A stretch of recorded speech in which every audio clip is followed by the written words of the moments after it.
Hey Kansas City, what's going on? It's Chef Tom over at the Cardinal Cafe here at Manual Culinary Center.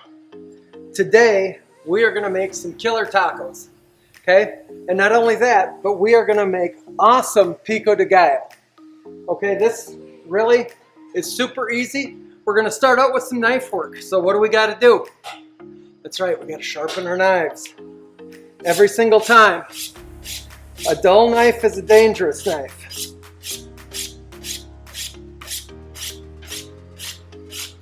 We've got our pan heating up right now for our hamburger. And we're going to go ahead and we're going to get that right in here. We're going to start breaking it up a little right off the bat. And while that's starting to brown, we're going to go ahead and we're going to cut up our garlic and our onion quick. Now here's the thing. As long as I have your attention, we can use this type of a seasoning for our taco meat, but not today, okay? Today, we're gonna make this all from scratch. So here we go, chopping up this really nice fresh garlic. And as I said before, the garlic doesn't have to be minced. You can leave a nice sized chunk of garlic, okay? I'm gonna get that right in here. We're going to keep on moving this hamburger around a little.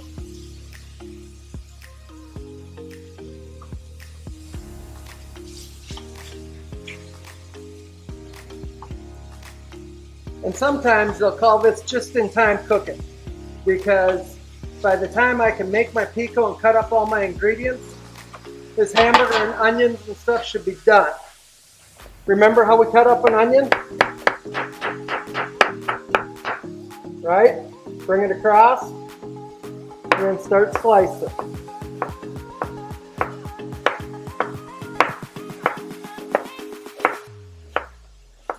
Get to the end. Okay? Take her, give her a little cross chop into the pan. Yeah. Now honestly, this onions and garlic smells so good right now. I'm just going to keep it moving around in this pan.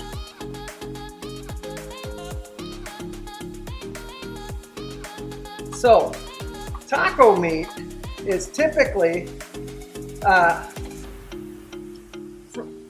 made with spices from Mexico. Alright, so today our spices are going to include cumin, salt, paprika, black pepper, garlic powder, chili powder, onion powder, and then just some cayenne. And the thing is that really, if you're making tacos at home, you can buy any kind of taco seasoning that you like. But honestly, in our sitting here at the school, we have all the spices here, so it doesn't make a lot of sense for us to go out and buy anything else. So as soon as this browns a little bit more, we're going to go ahead and dump our seasonings in. But as long as we've got a minute, let's go ahead and start making our pico, okay? So this is really important.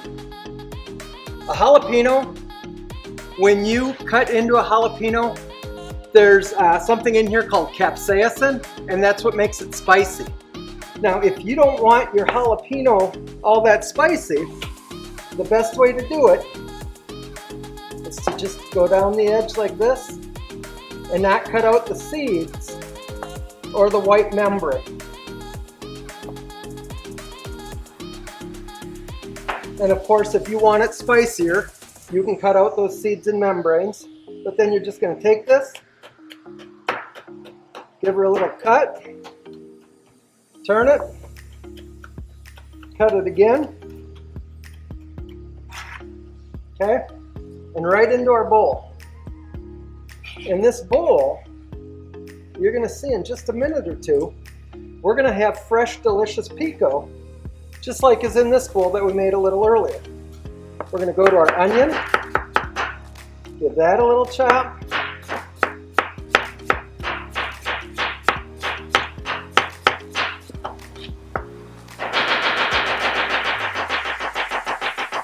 Okay, turn it, chop it. Now honestly, I don't expect people to be this quick with a knife. Sometimes I surprise myself that I'm this quick with a knife. But this is truly what I've been doing all my life. Okay, we'll give our meat a stir here. See it starting to brown up nice, cooking our onions, cooking our garlic. Just gonna let her keep on cooking.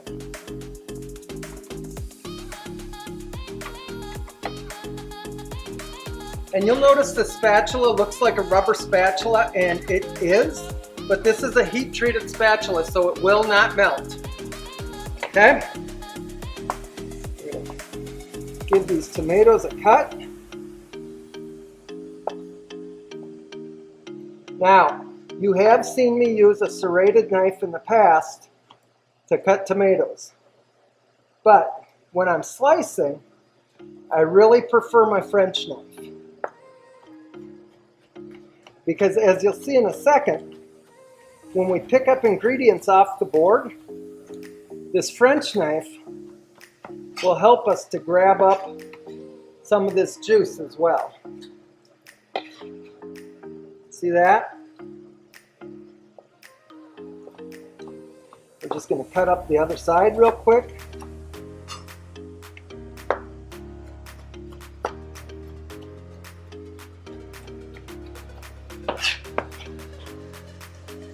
We're going to get that in there like that. We're going to grab our cilantro. And this we just have to break down a little. This doesn't have to be super fine chopped. That's all we really need to do with the cilantro. And the thing is, you can smell every single ingredient in there already. We're going to take 1 second, give this hamburger a stir. And now, see our hamburger looks nice and browned, right? We're going to go ahead and we're going to make a little room. We're going to pop in these spices. Wow. Immediately, when those spices go in, it gives off a beautiful scent. We're just going to stir this up good.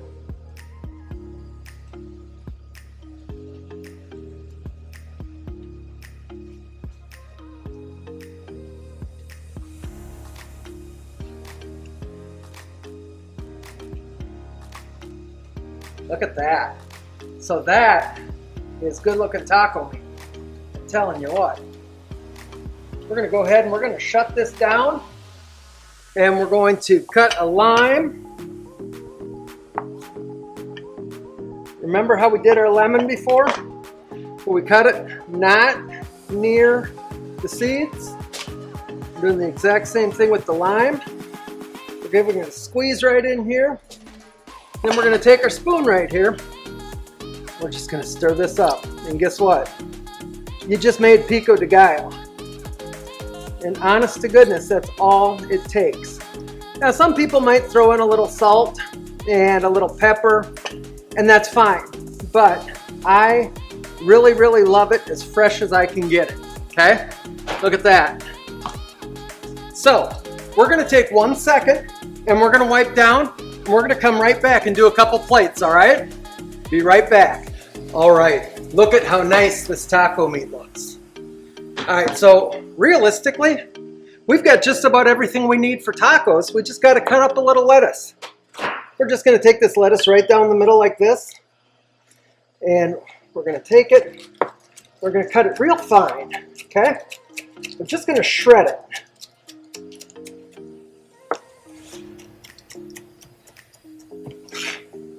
Do a little bit more.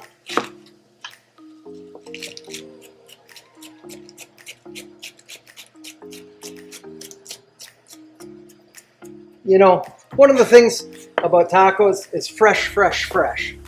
So you'll notice that we've got our meat, we've got our lettuce.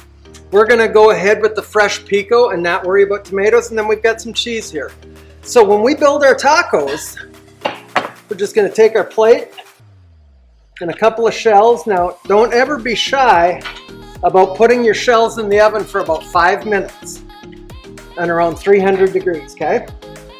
We're gonna start out with some lettuce in here so that the moisture from our meat doesn't get our shell. Okay? Then we're gonna go ahead and take a spoon, get some taco meat, and get it right in here.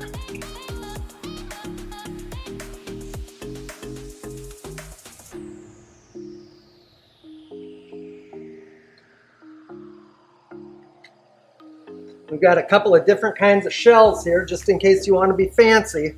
There's a nacho cheese shell and a regular shell, okay? Now, we're going to get some cheese on there.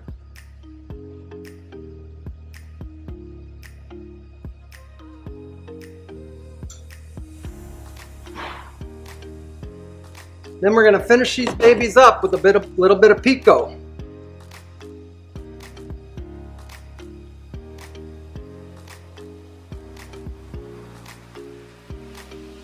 Yeah. And this, my friends, that is some delicious Sunday afternoon tacos. I hope you try this and I hope you enjoy it. You know, always remember, if there's something you want us to make that you don't see, you can email us at tbelil, that's tbelisle, at kcpublicschools.org. You know, like I say, I hope you love this, because this is really one of my favorites. Y'all have a great day.